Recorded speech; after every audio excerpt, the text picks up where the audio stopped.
Hi friends, SSC తర్వాత short term course చేసి technical field లో త్వరగా జాబ్ సంపాదించుకోవాలనుకుంటున్నారా? అయితే మీకోసమే Telangana industrial training course TSITI admission కి సంబంధించి నోటిఫికేషన్ ఇవాళ 9th మే నాడు విడుదలైంది. దీనికి సంబంధించిన ఆన్లైన్ అప్లికేషన్ మే 14 నుంచి జూన్ 8 వరకు నిర్వహించడం జరుగుతుంది.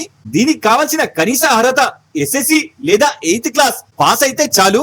100 రూపీస్ అప్లికేషన్ ఫీతో ఆన్లైన్ లో అప్లై చేసుకోవచ్చు.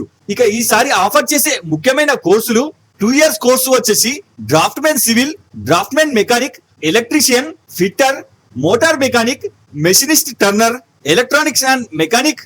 అలాగే 1 year కోర్సులు వచ్చేసి Copa, welder, diesel mechanic, computer programming and analyst and dress making. అలాగే నూతనంగా ప్రవేశపెట్టిన ATC ద్వారా కండక్ట్ చేసే ముఖ్యమైన కోర్సులు manufacturing process and control automation, industrial robotic digital manufacturing, technician basis design and virtual verifier, advance CSC mechanic technician and mechanic electrical vehicle వంటి కోర్సులు ముగిశాక placement guarantee కూడా కల్పిస్తుంది.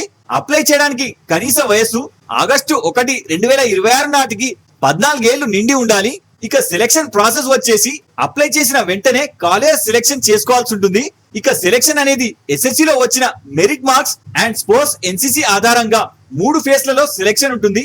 చివరిగా కావాల్సిన ఇంపార్టెంట్ డాక్యుమెంట్స్ వచ్చేసి SSC results, bona fide, Aadhaar, student photo and sign, అలాగే caste certificate ఉంటే సరిపోతుంది. మన నెక్స్ట్ వీడియోలో ఎలా అప్లై చేయాలో లైవ్ లో డీటెయిల్ గా చెప్తాను. లైక్ అండ్ సబ్స్క్రైబ్ చేసుకోండి.